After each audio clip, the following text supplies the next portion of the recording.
that button you found just a bit earlier on. Now when you mute a channel, you notice those channels start flashing. It highlights mute. It highlights hard mute at the bottom of the channel strip. And what that means now is that that has killed that channel completely. You know there's no audio going anywhere. So you wait until the guys on stage fixed the issue. They said, yep, we've done it. Now I can go back to second level function again, unmute, and then I'm back to square one again. So that's the difference between mute and hard mute. Hard mute kills the cat channel completely. One other thing I want to show you while I'm here, before we move on, you might have a bunch of strings on a particular fader bank. You want to quickly put a filter on it, just very quickly. We have that ability. So you notice, probably near the second function, there's another button that said Option All. Press and hold, keep your finger on the Option All, don't do anything else, just keep it on the Option All button. And you'll notice above the solo buttons, the LCDs now say Include Tick. So all 12 faders are saying Include Tick. So if you hit the solo button, you can exclude or include things, okay? So depending what we're about to do, it'll either include those channels or exclude them. So if you want to have them all on, just make sure they're all ticked. With your finger still held down, if I now go to my filters to make some changes, look what happens. It's adjusting them all, just temporarily ganging them while I've got my finger on that Option All button. So that could be anything on a channel strip. That could be all my phantom routing, that could be phasing, it could be aux up and down, turning things on and off, anything I want, moving faders up and down, anything I want to do while I've got my finger on. That just does the bank that's on the screen. Yes, precisely. That's just the bank, just that block of 12 or less if you exclude. It's up to you. Okay? Or digital trim. Yes, anything you want.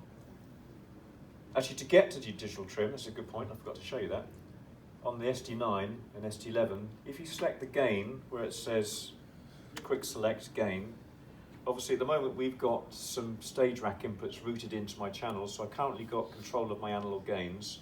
If you want your digital trim, you need to use the scroll buttons, the screen scroll buttons, which are at the bottom. I don't know where they are on the SD8 and SD9, SD10, sorry, they're at the top. On the SD9, they're under the screen. Use the scroll button so I can scroll down to my digital trim. Actually, those screen scroll have 3 selections. You have digital trim, analog gain, and if I press it up once more, I get a nice big meter at the top of the channel strip. So there's 3 options there for that screen scroll. Meters, analog gain, digital trim. Okay. Those are my inputs. Let's look at our bus master now.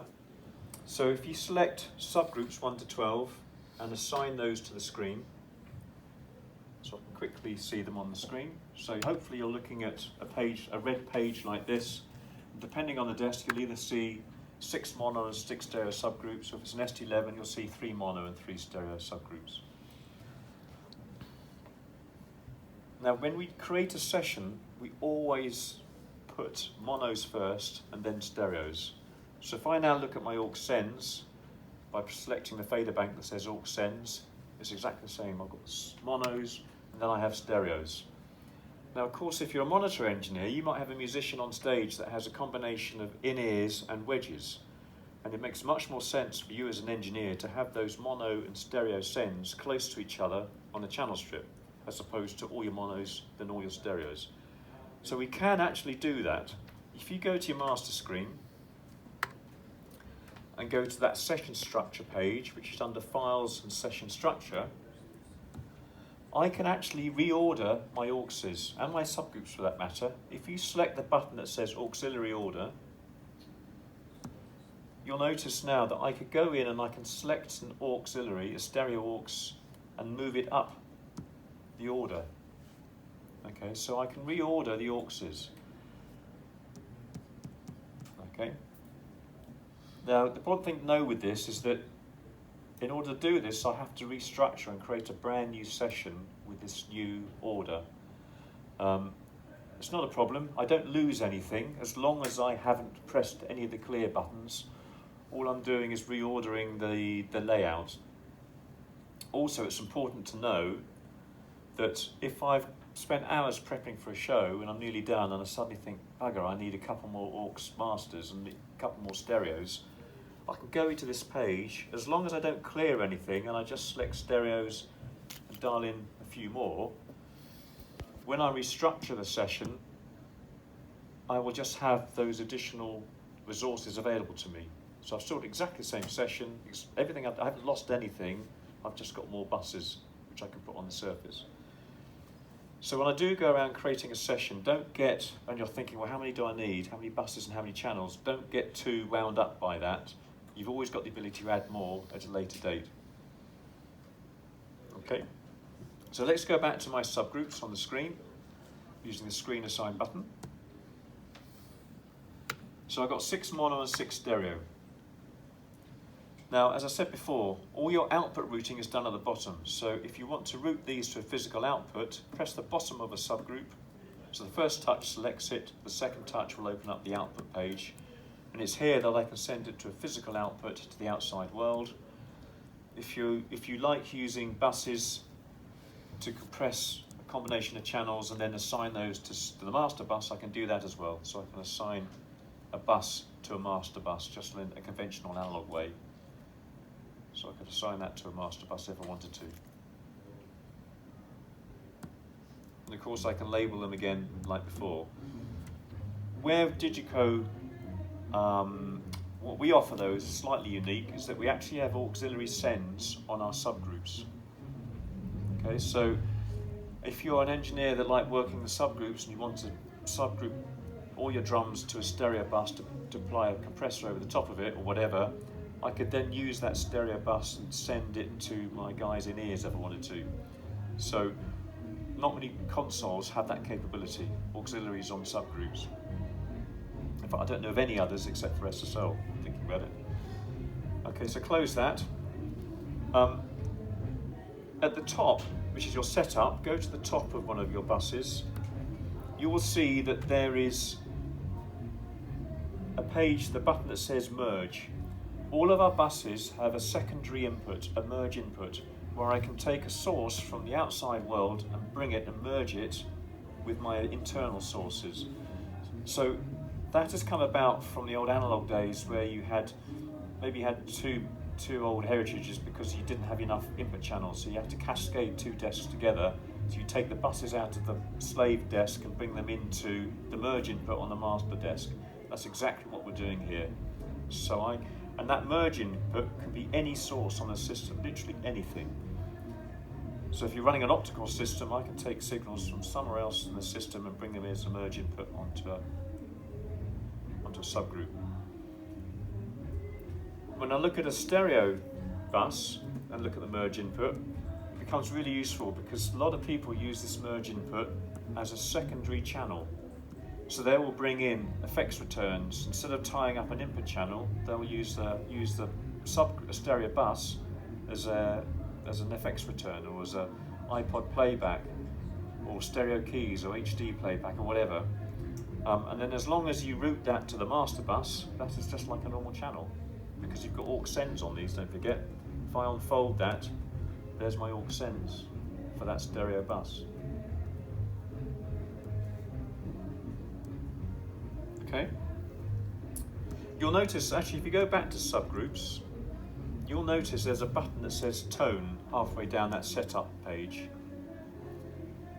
If you keep your finger on it and hold it down, eventually it will turn red. And now if you move that fader up, whichever one it was, you will see a tone. So that's a means of getting tone out of a bus just to make sure it's going to the right destination. Basically all of our buses have that function, whether it be an Orcs bus, a subgroup, or a matrix bus. Okay? Sorry? It's under setup, and then halfway down it says tone. You need to keep your finger on it to activate it. You can't accidentally do it.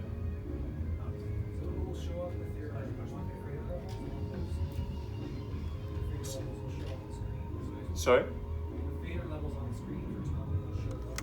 Yes. Yeah. Obviously it's post fader, so you need to push your fader up to actually see it on the meter. Now if you just put your fader to 0 dB, so I'm seeing left and right at the same level. Now we have this function where the oscillator can drop one leg every few seconds, so as an engineer you can just make sure that everything is patched correctly left and right as you move down the signal chain. So to get to that function, go to your master screen, go to System, Oscillator, and there's a button that says Stereo ID, Identify Stereo, select that. Okay, so with that selected, if you now go back to your Bus Masters, you will see that the left-hand leg drops every few seconds. So it's a way of ensuring you've got things plugged correctly left and right as you move down the signal path. Okay, cool. Right, turn that function off by going to Setup, Stereo ID off.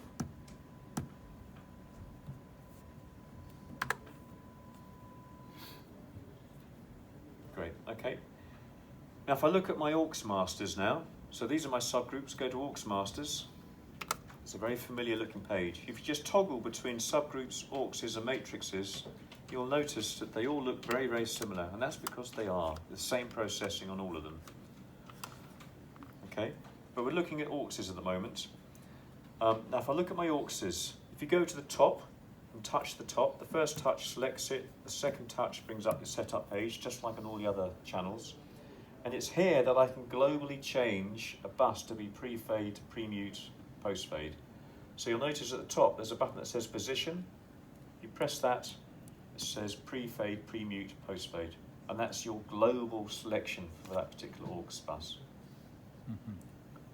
If you close that window, moving down this page, there's a button that says copy levels. If I press that, I now have the ability to copy one Orcs mix to another. So maybe you've dialed in a great Orcs mix for a particular backing singer and you want to quickly copy that to another Orcs bus as a starting point. I can do that from here. And if you're doing monitors from front of house and you've got a great PA mix, the lead singer walks up and says, "That sounds great, can I have that in my in-ears?" Use the fader function. It says copy levels from fader. I could then copy my PA mix, my left-right mix, onto that Orcs bus if I wanted to. Oh. Okay.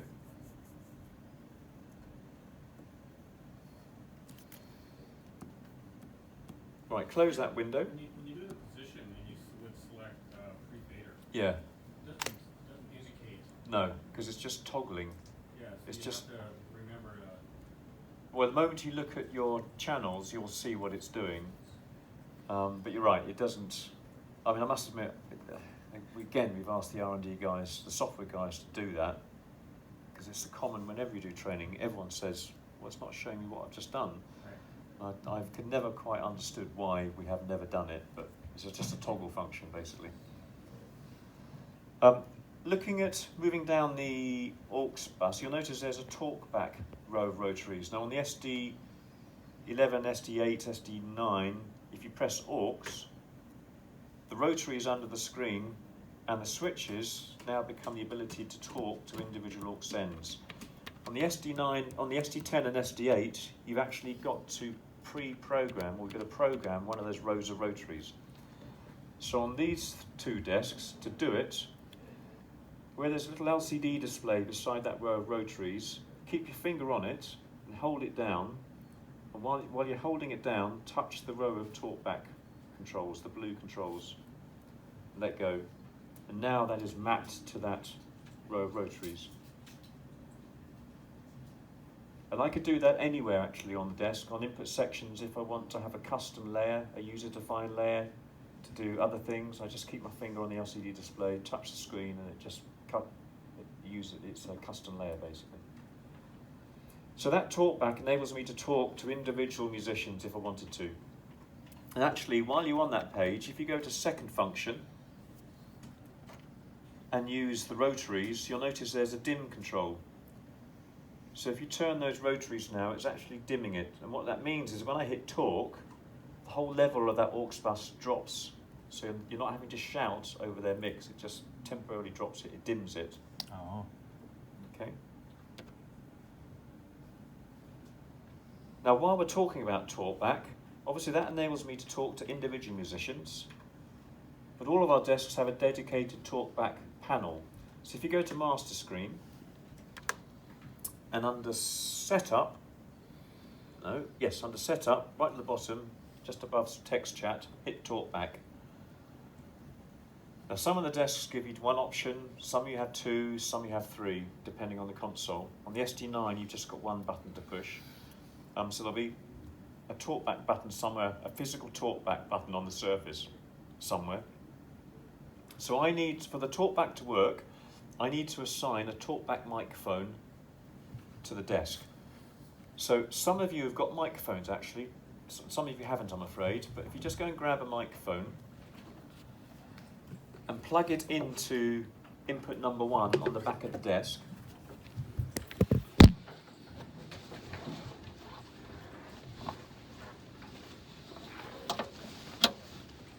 Not all of you have, unfortunately, but some of you have.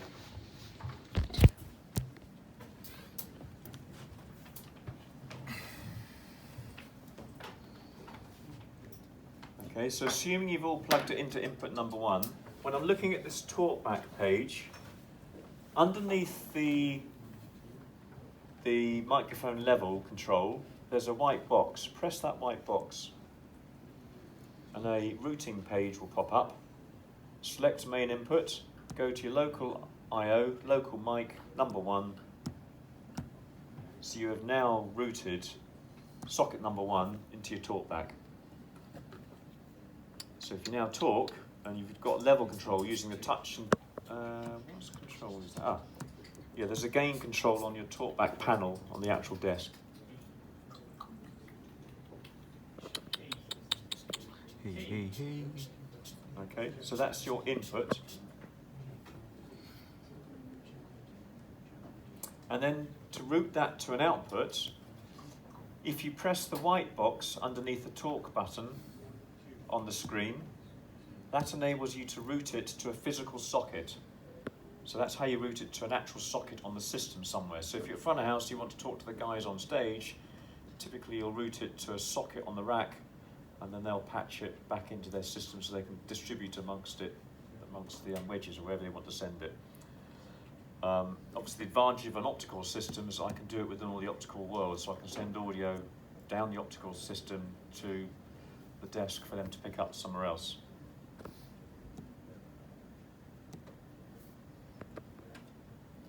Right, okay. And so that's the white button.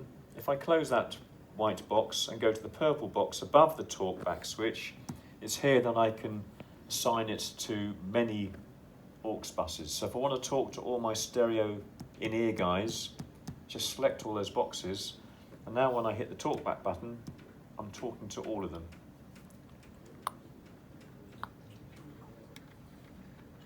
Okay? Hello guys. Right, that's talkback. If you go back and look at your Orcs Masters once again, so if you want to route your Orcses to the outside world, as I said before, the first touch of the screen selects the bus, the next touch at the bottom in this case brings up your output routing page, and it's here that you do your output routing. Okay, so always touch the bottom to get to your physical output routing or your bus routing. Now in the case of your mono Orcses, chances are you're going to be using those for wedges if you're a monitor engineer potentially. If you're a monitor engineer and you're using wedges, you're going to want to insert a graphic across those wedges typically. So let's go to Orcs 1, touch the bottom for your output routing, and you'll notice at the bottom of that new page it says output, insert A, insert B. Select insert A. And when you select insert A, it opens up an option, insert A send. So select that. So now I'm going to say, right, I'm going to send that Orcs to my internal graphic EQs. Make sure the button is highlighted send and return, which it should be nowadays with the new software, but just make sure it's highlighted send and return. and select graphic 1. Okay, so you now select graphic 1. The insert point hasn't been switched on by default. So if you look down that channel strip on the screen, insert A says graphic 1 send, graphic 1 return, but it's saying off at the moment. So look at your channel hardware to the right of your screen. At the bottom of your channel strip, there's a button that says insert. Just make sure it's switched on. Okay? So where is that button? Where is that button? It's on your channel strip, at the bottom of your hardware channel strip. Literally at the bottom of the strip, there's some buttons that say insert, direct out, physical buttons. Oh. Oh. Sorry? You can do it on the screen as well, but it's physically easier just to use the insert buttons. You found it? I saw the screen, but I couldn't get it. Oh, no. That's here. There's your channel strip. There's those buttons there. Oh, okay. Thank you. Yep. Yeah, okay. Right, having done that, now we have a send to fader mode. So if you select Orcs 8 and solo it, you are now in send to faders or fader flip for that Orcs. Okay. If I solo Orcs 1, because I've inserted a graphic across it, the graphic automatically appears. Okay, so as a monitor engineer, typically you want to have quick access to your graphics, and that's what that's doing. So whenever you have a graphic inserted across a channel or a bus, whenever I solo that channel or bus, the graphic will appear automatically. Now I can disable that function if I want to, but that's a default state. And you'll notice with that on the screen, when I touch the screen, they drop onto the faders. If you move the faders up and down now, you'll feel a little center detent at 0 dB. Because there's a little click in the motor to indicate where 0 dB is for your graphics. Is there a quick way to jump back from your input stage to that graph in one hit, or do you have to always hit it? The quickest way is just to assign it to a macro. Hit the macro and it'll bring up the graphic EQs. Okay. Now you'll notice if I put some levels down, the solo buttons are now your compare. It enables you to compare between what you've dialed in on your graphic and what you haven't as a reset. Okay. And on the SD9, you can choose whether it goes across all 24 faders or whether it goes across the left bank or the right bank. It's entirely up to you.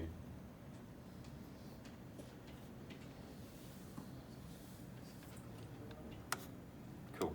Okay. Let's look at the matrix outputs now.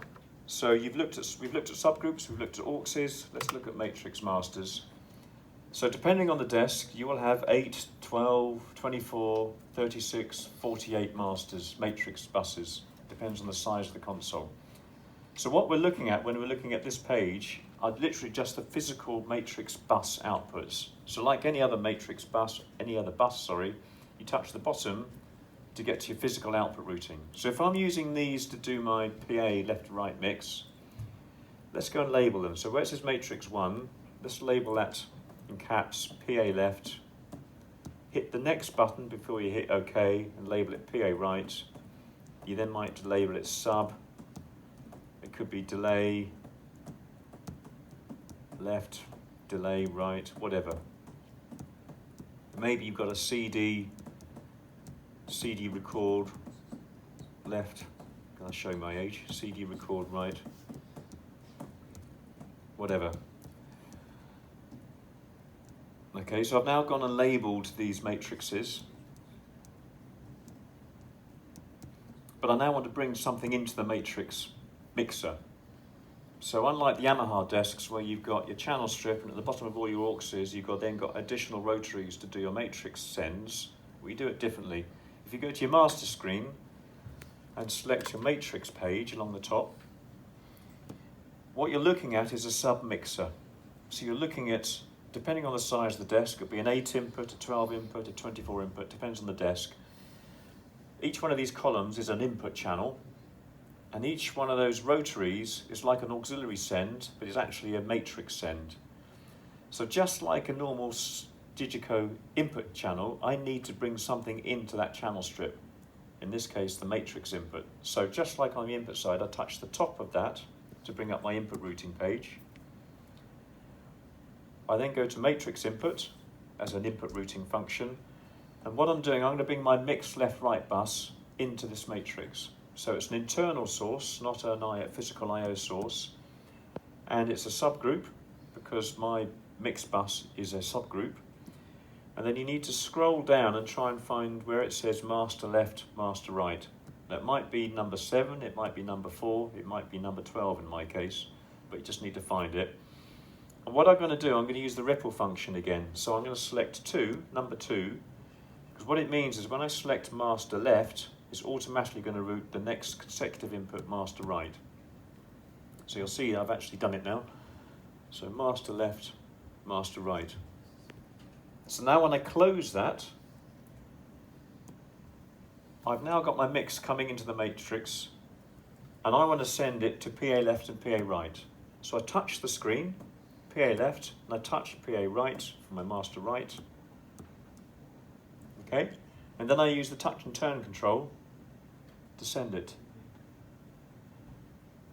So I'm now sending master left to PA left and master right to PA right. Once I've done that, I clear it using the flashing clear button at the bottom of that screen, and I'm now going to send it to my mono sub. So I'm going to select left and right at the same time because it's a mono sub, and I'm now sending it to the mono sub. Now you might have some engineers who prefer to use subs on the Orcs bus. So to do that, I just need to bring the Orcs bus into the matrix and use the matrix to drive it. So then I've got the ability to drive the subs from the left, right if I want to, or I can drive it from an Orcs Send, which is what some engineers prefer to do. You've then got both capabilities. Okay. In the monitor world, a lot of people use the matrix as a comms control for system techs. Because if you're a monitor engineer and you've got your crew microphones coming into the desk, whenever I solo a channel, I'm going to lose those crew mics through my solo. I'm not going to hear them. So what I can do with the matrix is bring in the solo buses into the matrix and all the system tech mics into the matrix, so that whenever I solo, I'm not going to lose the shout mics. I'm still going to be able to hear everyone. So if you select an input, say matrix number 4, go to matrix input, go to internal, and you notice right down the bottom it says solos. So I can bring the solo bus into the matrix. Then I could bring in the channels that have my crew mics in, and then that is my comms system. Okay? In the old days, you used to have take links out of the back of the desk and back in.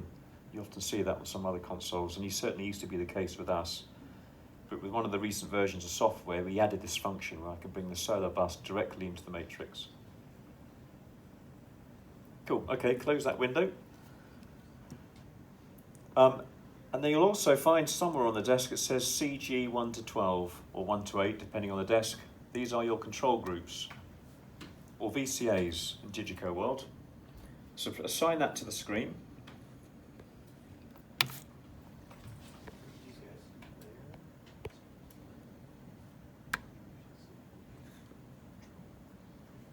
Okay. So you're looking at 8 or 12 VCAs depending on the desk. Actually, if it's an ST7, you've got 36 of them, unbelievably. So go to control group 1. Again, there's a white box where it says CG1. You can press that. You can label them. So whatever you want, drums, kit, whatever. Again, if you hit next before you hit OK, you can then move along and do other things, whatever, bass, guitar, blah, blah.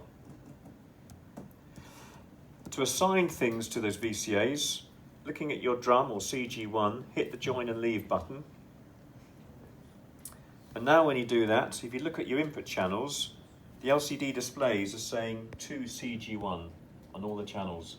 You now use what was the select button, you now use those to assign channels to that VCA or control group.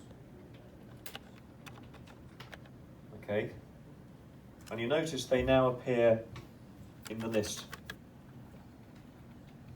If you now go to control group 2 and just assign a couple of other channels, whatever you want to do,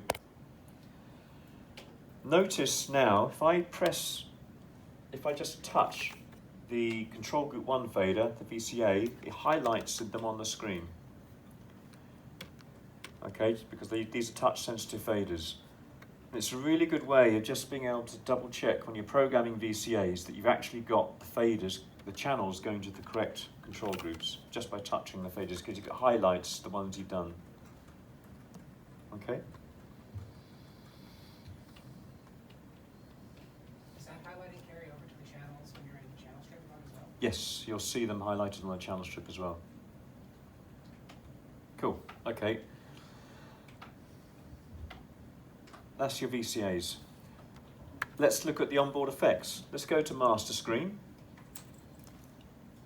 and select the effects box. And you're looking at this thinking, where the hell's all my effects? For those, I apologise because some of you have heard me give this spiel before, but the easiest way to look at this for me is that pretend this was an analog desk, and if you're doing a gig for the first time with an analog desk and you're prepping for it, you'll go and grab a flight case and you'll think, well, what do I need for this gig? Well, I know I need a reverb unit. So you'll go and grab a reverb unit, screw it into the rack. It's not patched, it's just sitting in the rack beside your desk. Then you think, oh, I need a delay unit as well, so you do exactly the same thing. That is what we are doing here. So if you go top left and go new, you've got groups on the left-hand side, and then you've got the presets within those groups on the right-hand side. So looking at delays, select Studio Delay. Okay, so I've now gone and screwed that into the rack. It's not patched, it's not doing anything. It's just screwed in my little flight case. Again, top left where it says new, press that again. This time I'm going to select a plate reverb and I want it to be a drum plate. So I've now got 2 effects units in my effects rack. So I'm going to close that now. So they are sitting there, they're not patched, they're just sitting in that rack now. Again, if this was an analog desk, I'd now go and grab an XLR cable, I'd come out of my aux out on the back of the desk, and if it was a mono send going to a stereo unit, I would have a Y-split cable, plug them into left and right. I'd then take the outputs left and right and plug them back into the desk in a spare stereo input. That's exactly what we do here. So go to your Orcs Masters and bring them up on the screen. Let's go to Orcs number 2, Orcs 2. So first touch selects it, output routing at the bottom, don't forget, so press the bottom to get to your output routing page. Let's label Orcs 2, delay. And if you hit the next, we'll label Orcs 3, reverb, then OK. So I've now got Orcs 1 is labelled delay, sorry, beg your pardon, Orcs 2 is labelled delay, Orcs 3 is labelled reverb. Go to the output routing for Orcs 2, select outputs, it's an internal source, my effects, select effects, and because I've gone and put 2 effects in my effects rack, they are now appearing there as available sources. You'll notice there's a button that says mono to mono, mono to stereo. Well, these are mono sends going to a stereo input, so we want the Y-split cable, so select mono to stereo. And because I'm going to go consecutively Orcs 2 and Orcs 3, let's lose the ripple function. So select 2. Now when I select Studio Delay, it will automatically route Orcs 3 to my delay unit. Cool. Because it's a consecutive thing. So if you close that page now, you'll notice at the bottom of your bus masters, number 2 is saying it's going out to Studio Delay, and number 3 is saying it's going out to my drum plate. Just to prove that's happened, if you go to the master screen and look at your effects units, it does now say Orcs 2 out and Orcs 3 out within that effects unit, so you can see what's routed to it. So you've got audio going to it now, we now need to bring it back into the desk. So go and find a couple of spare input channels. Let's make them 37 and 38 for argument's sake. So go to the top of channel 37, bring up the setup page, make it stereo, go to the top of output 38, input 38, make it stereo. So I've now got 2 stereo channels, 37 and 38. Go back to 37. On your setup page, go to main input, go to my internal sources, go to my internal effects. Again, using the ripple function number 2. When I select my studio delay, it'll route studio delay into number 37 and drum plate into number 38. And that's it. That's how you do your effects routing.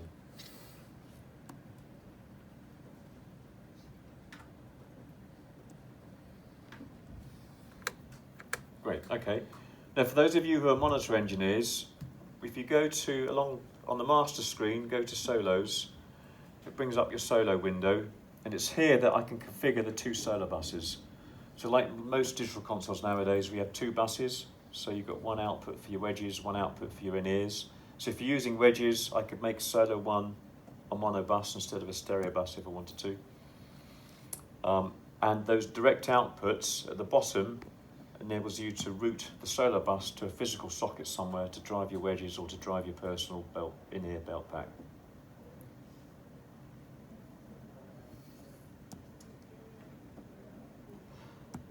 Good.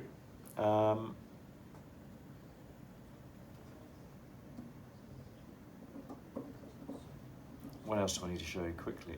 Yes. Can you go to Layout and Fader Banks?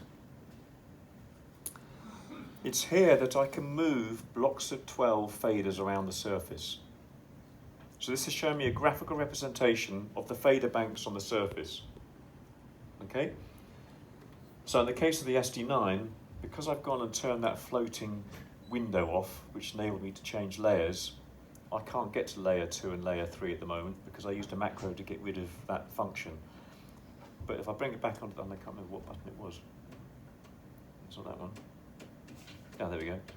There's that button. So layer 1 left, that enables me to go to the various layers on this fader bank.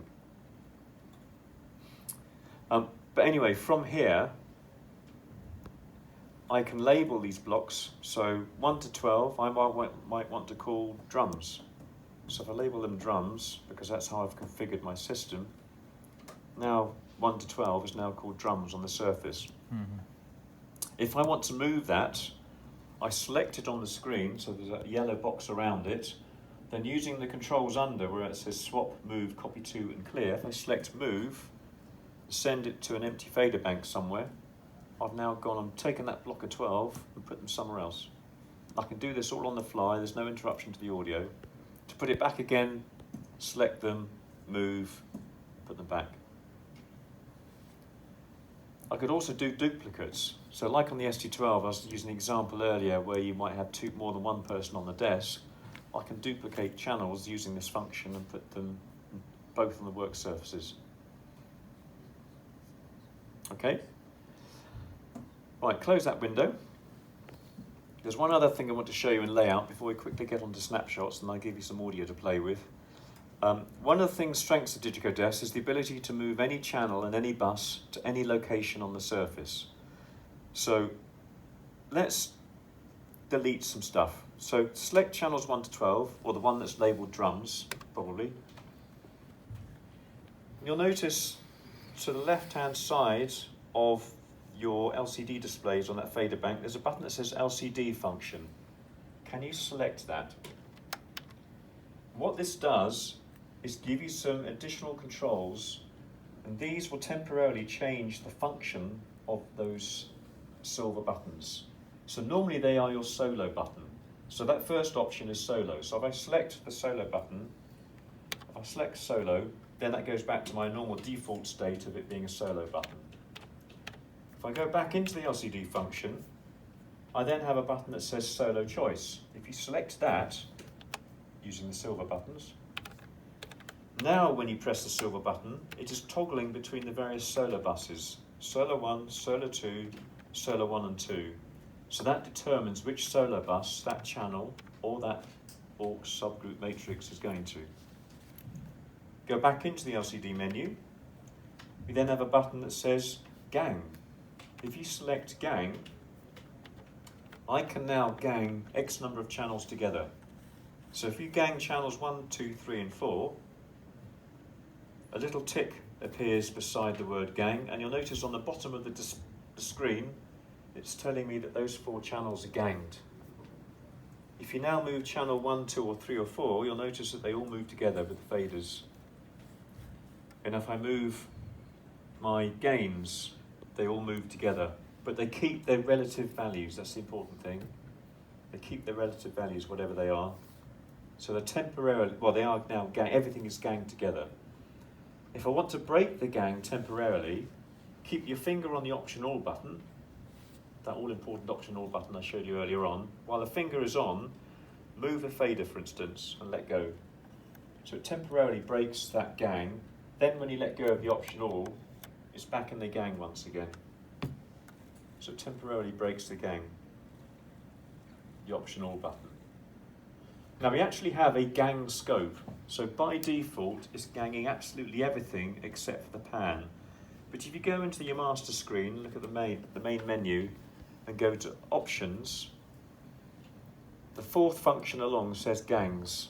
And it's here that you can choose what do you want to be ganged. So as I said, by default, everything is except for pan. But if you only want to gang faders, just deselect everything and just have faders. It's up to you. And you notice we have a scope for both Auxes, subgroups and matrices. So you've got a lot of degree of flexibility. Cool, okay. Go back into the LCD menu again, select gang and deselect those channels that you made part of a gang, so that you now no longer have anything ganged. Once you've done that, go back into the LCD function again.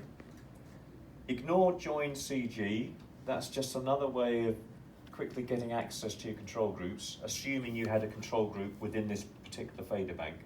So just ignore that for the moment. But the important ones we're looking at are assigned faders and unassigned faders. Now before we do this, there's a button that says Clear Bank right on the far right-hand side of the LCD function menu. Press that, and then press the word Yes. And then go, oh, bollocks, I've lost all my drums. And then, so I've now gone and deleted that entire fader bank off the surface. Now, if faders were open, unmuted, you would still be hearing it. You just temporarily now have no longer control because they're not on the surface. So to put channels back on the surface, go back into the LCD function, press Assign Faders, and now all the LCD displays in that block of 12 say Assign. So press one of them, so it's white. And what you've done now, you've primed that physical location to accept another channel. And the best way of doing that is to go to your master screen, go to Layout, Channel List. Because basically this list is a listing of all your processing paths on the desk. So if you select the down arrow for input channels, you'll notice straight away that numbers 1 to 12 are unassigned. So it's telling me which channels aren't on the surface. So I'm going to select channel 1. And straight away, channel 1 has reappeared on that fader slot. But what I could do, I could go to channel 2. I hit the Assign button on channel 2 on the surface. It's white. But instead of going to number 2, I could close that input channels, go to Aux Outputs, and choose my delay. So now I have input channel, I now have fader 1 is my channel 1, fader 2 is actually now my aux delay master. So using this function, I can actually create a custom fader bank and put anything anywhere on the surface. I've actually had engineers come into Digico, because we have a big demo room where engineers come in to prep a lot of the times, and they'll come in, and I've seen some engineers create a new session and they will physically remove every single fader and bus off the surface, and then they go through this channel list and decide where they want to put everything on the desk, one channel at a time.